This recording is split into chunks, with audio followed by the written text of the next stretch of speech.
Madam President, yesterday the Ayatollah regime, in blatant violation of the UN Charter and international law, attacked the State of Israel and launched 170 UAVs, 120 ballistic missiles, and 30 cruise missiles carrying 60 tons of explosive materials at Israel.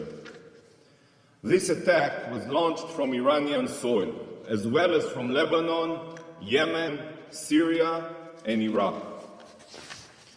Colleagues, from the moment I began my tenure here, in every speech and in countless letters, I rang the warning bell regarding Iran. I called on this Council to take concrete action against the Ayatollah regime. I made it clear that Iran and its hegemonic ambitions of global domination must be stopped before it drives the world to a point of no return, to a regional war that can escalate to a world war.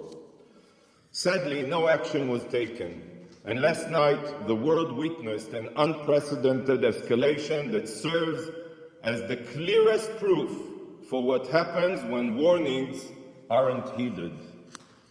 Israel is not the boy who cried wolf. We have been screaming from the rooftops for years, trying to wake up the international community, but to no avail. If only this Council would have internalized my words, it would not have needed the bone-rattling explosions of last night's attack to wake it up. Colleagues, last night, Iran proved again that it cares nothing for Islam or Muslims. The Iranian attack seriously injured Amina al-Khassouni, a 7-year-old Bedouin girl in Israel. But look at this video that shows how Israel intercepts Iranian drones above the Temple Mount and Al-Aqsa Mosque.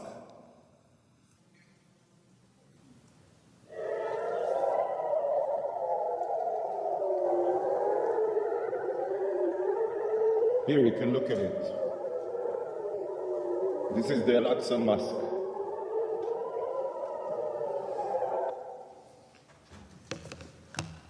To Iran, Israel's annihilation and igniting the region is more important than Islamic holy sites. The Ayatollah regime, in its plot to impose a global Shiite hegemony through its proxies, has even attacked Saudi Arabia, as we all remember, Aramco oil field, the United Arab Emirates, and anyone else they view as an obstacle. I asked the Algerian representative here, how does this make you feel? Is this a price you support, attempting to blow up mosques and murdering Muslims?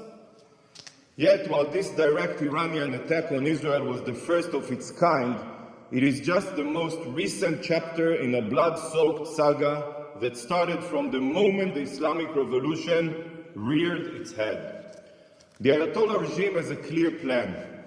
Its goal has been and continues to be world domination by exporting its radical Shiite revolution across the globe.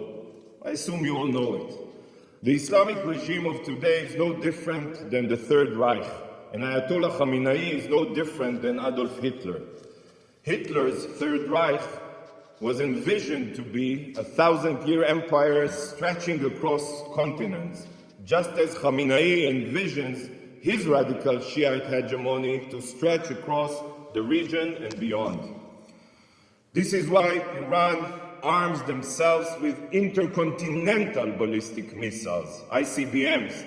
Iran and Israel are on the same continent. You are next. The Ayatollah regimes acts like the Nazi regime, and their army includes Hamas, Palestinian Islamic Jihad, Hezbollah, the Houthis, the Revolutionary Guard, and other savage jihadists.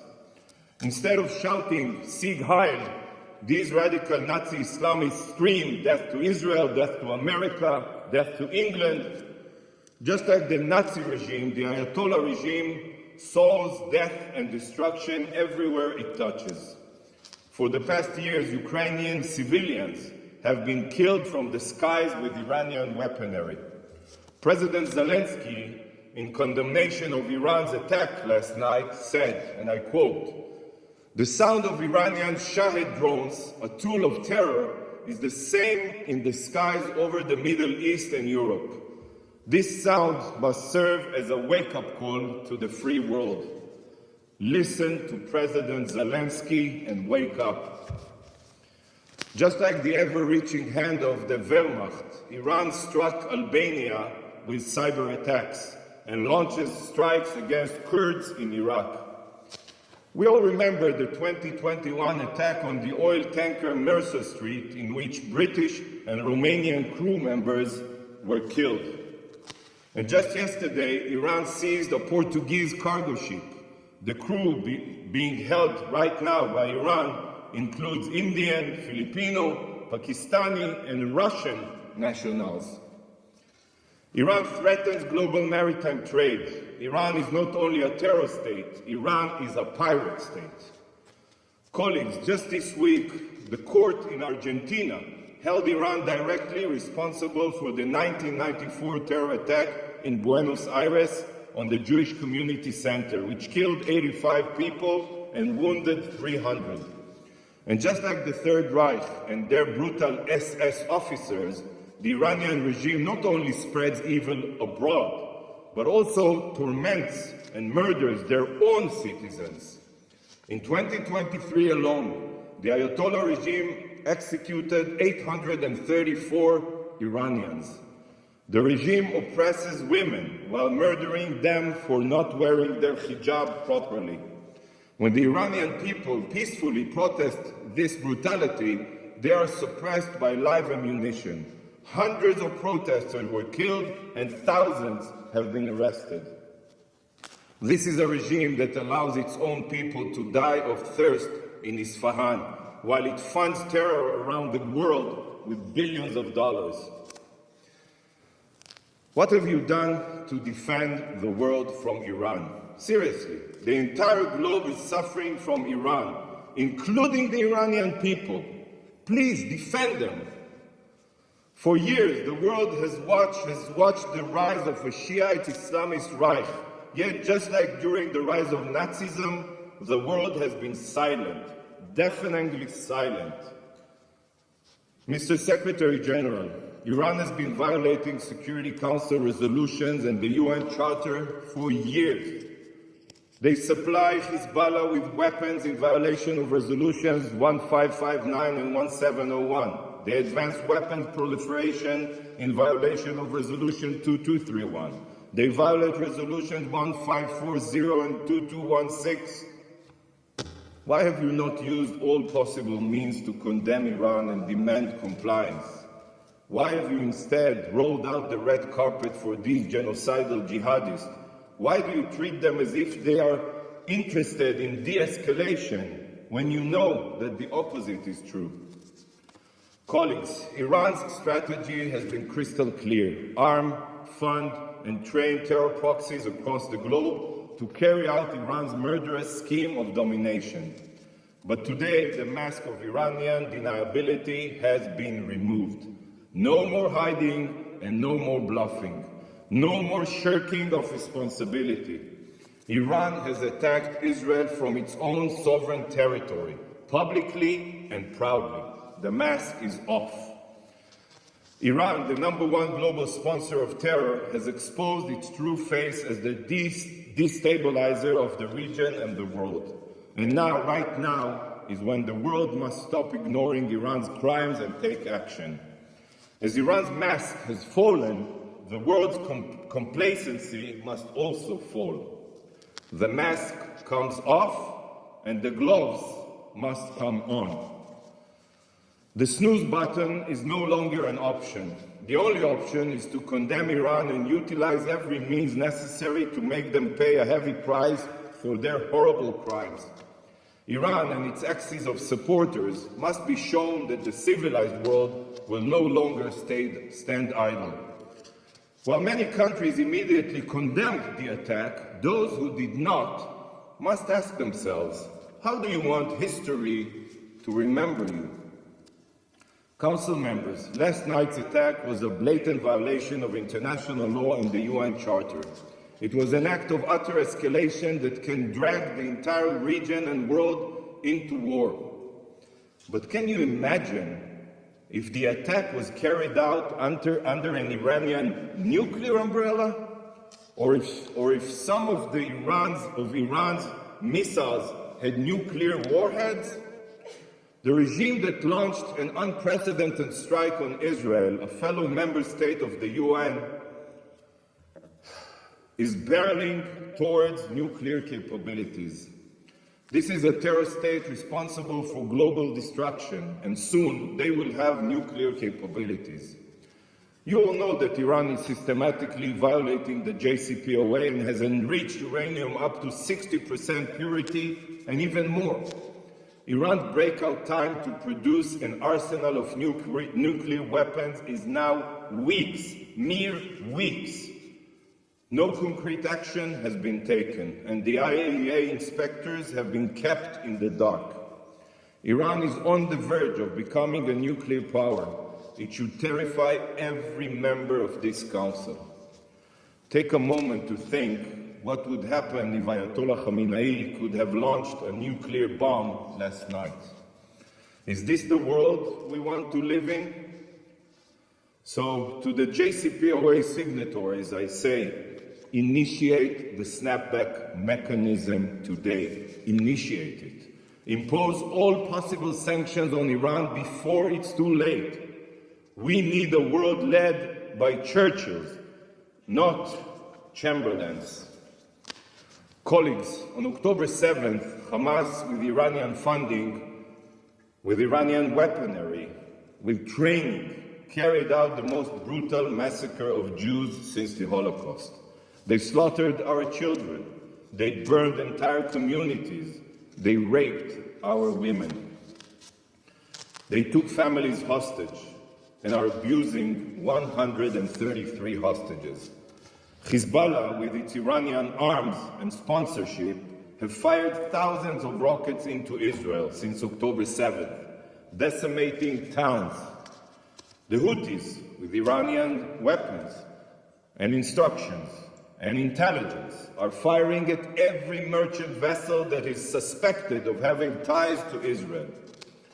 And then Iran, who directs and pays for all of this violence, carried out an attack of epic proportions on Israel. Colleagues, we are being fired upon from all fronts, from every border.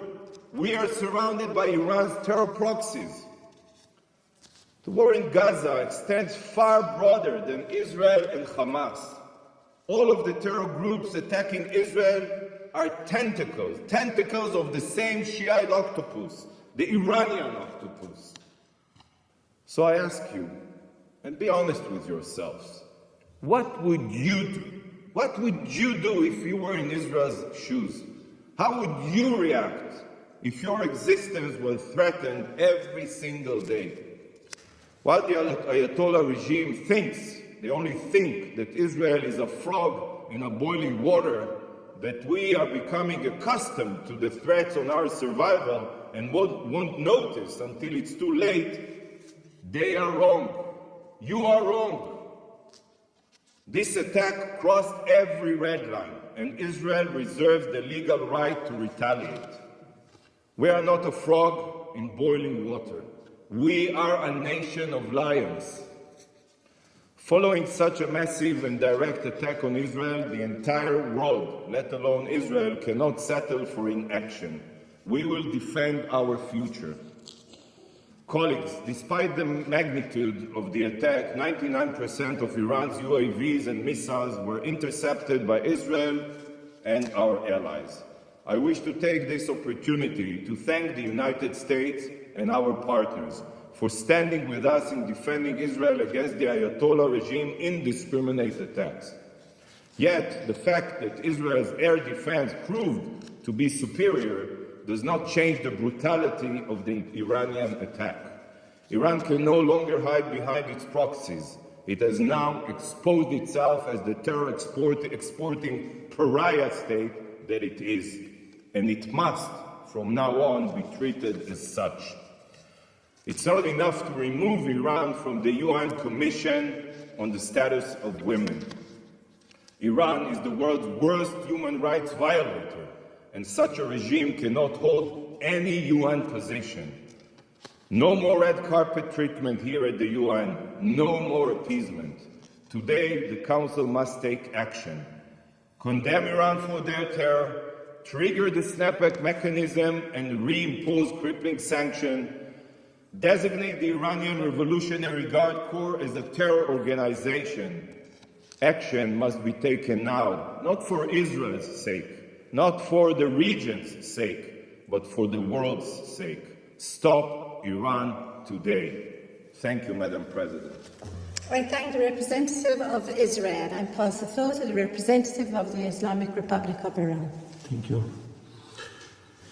In the name of God, the compassionate and merciful, Madam President, as we informed in our letter last night in response to the Israeli regime recurring military aggression, particularly its armed attack on 1st April 2024 against Iranian diplomatic premises, in defiance of Article 2 of the Charter of the United Nations, the armed forces of the Islamic Republic of Iran carried out a series of military strikes on Israeli military objectives with dozens of missiles and drones.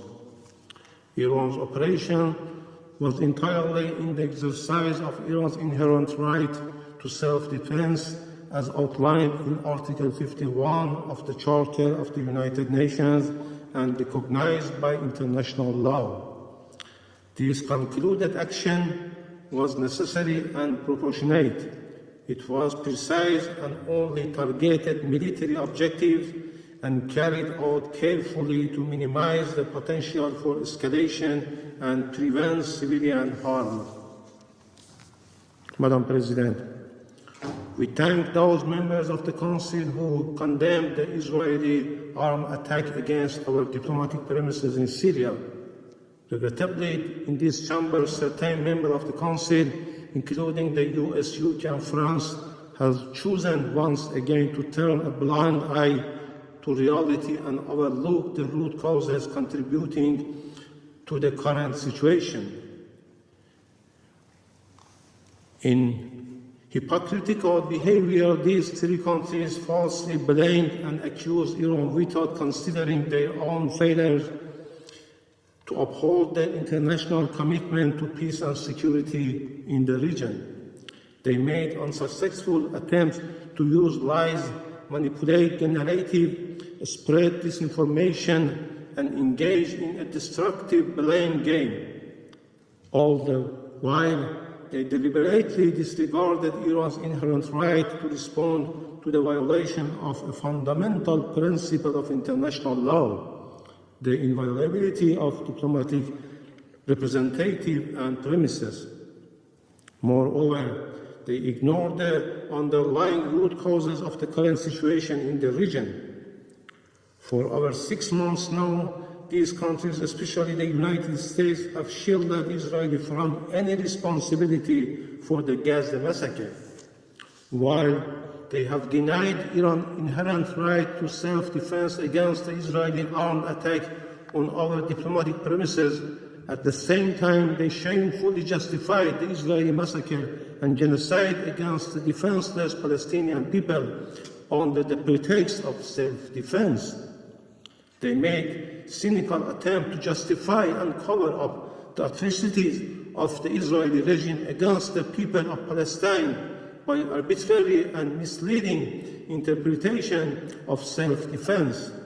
Madam President, following the Israeli regime cowardly terrorist and armed attack against our diplomatic premises in Damascus, the Syrian Arab Republic, on the 1st of April, we notified the UN Security Council and Secretary General of such international wrongful act, as well as of Iran's inherent right under international law to respond to such terrorist armed attack.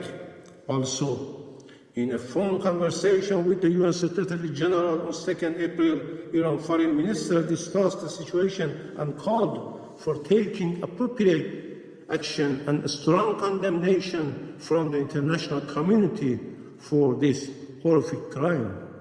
We call upon the Security Council to strongly denounce this unjustified criminal and terrorist act, taking decisive and appropriate measures to bring the perpetrators to justice swiftly and prevent the recurrence of such horrible crime against the diplomatic premises of any member state. Regrettably, the Security Council has failed in its duty to maintain international peace and security. Russia proposed a press statement to denounce this atrocious act, which was backed by China, Algeria, and many members, but was blocked by the US, UK, and France. Faced with such circumstances, the Islamic Republic of Iran had no choice but to exercise its inherent right to self-defense under international law. Madam President, the root cause of the current situation are clear to all. From the start of the Israeli war against Palestinian people in Gaza, more than 34,000 civilians, two-thirds of them children and women, have been killed. All civilian infrastructures have been targeted and destroyed by Israel. Even humanitarian workers have not been immune from the military attacks of this rough regime. The absence of accountability and conscious inaction faced with the Israeli genocide and war crimes against the Palestinian people has only emboldened this regime to continue its violation unchecked. The US and its allies have blocked the Security Council for over 6 months, protecting Israel from accountability for the Gaza massacre. They not only avoid condemning Israel for these atrocities, but also actively try to cover up them. Their sole priority is supporting and defending Israel regardless of the consequences and at all costs. Despite international pressure and UN Security Council resolution calling for a ceasefire, Israel has defied this resolution. Rather, its focus remains on committing more atrocious crimes, showing no regard for international legal obligation. Madam President, this lawless regime has committed many atrocious crimes against our people.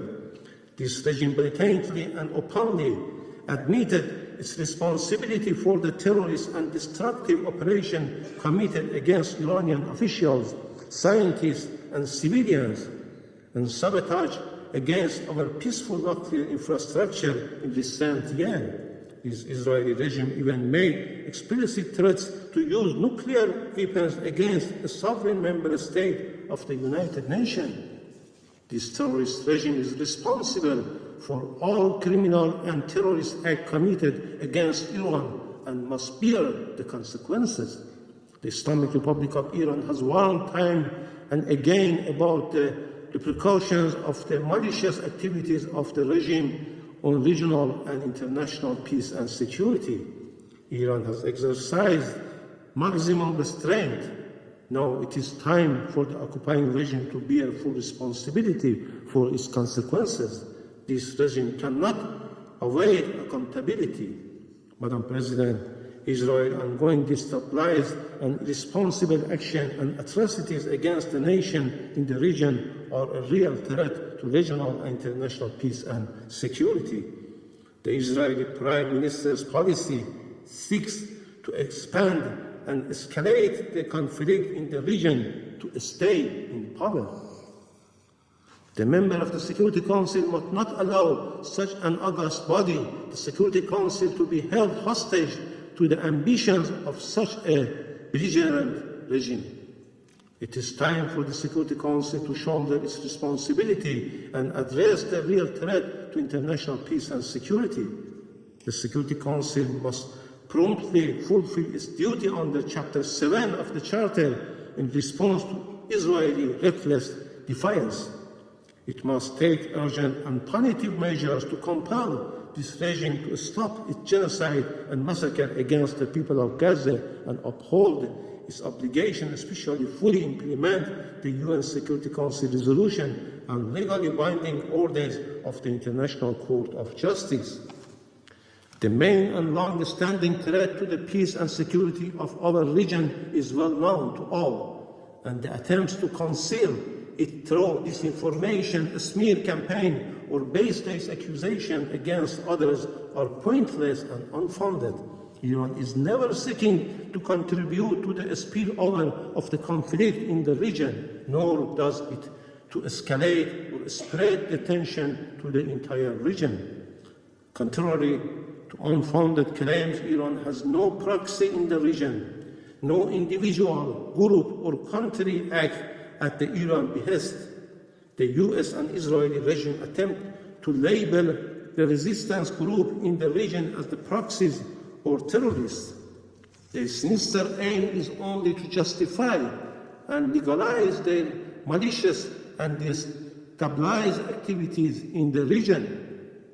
The resistance group are not proxies or terrorists. They are legitimate and are only fighting against the occupation and aggression of Israel in Gaza and occupied Palestine territories and of the US in the region. International law recognizes such legitimate rights against any occupation and aggression.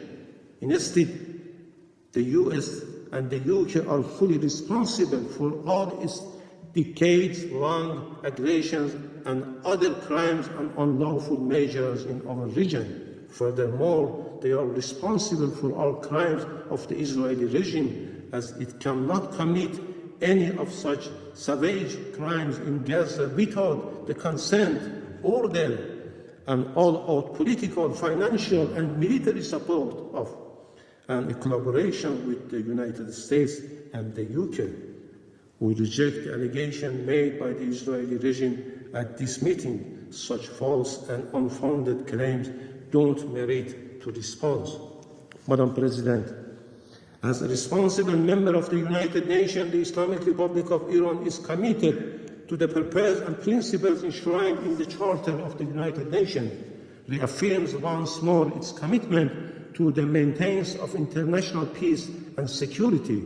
The Islamic Republic of Iran reiterates its consistent position that it does not seek escalation or war in the region, while warning about any further military provocation by the Israeli regime. The Islamic Republic of Iran reaffirms its unwavering determination to defend its people, national security and interests, sovereignty and territorial integrity against any threat or act of aggression, and to respond to any such threat or aggression rigorously and in accordance with international law. The Islamic Republic of Iran will not hesitate to exercise this right when required. Madam President, Excellencies, Iran has no intention of engaging in conflict with the US in the region. We demonstrated our commitment to peace by exercising our restraint about involving the US Army in intercepting Iranian drones and missiles bound for military targets in the occupied Palestinian territories. This underscores our dedication to de-escalating tension and avoiding the expansion of conflict.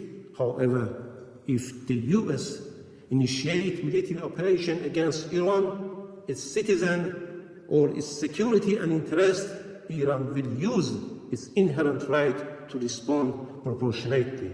I thank you.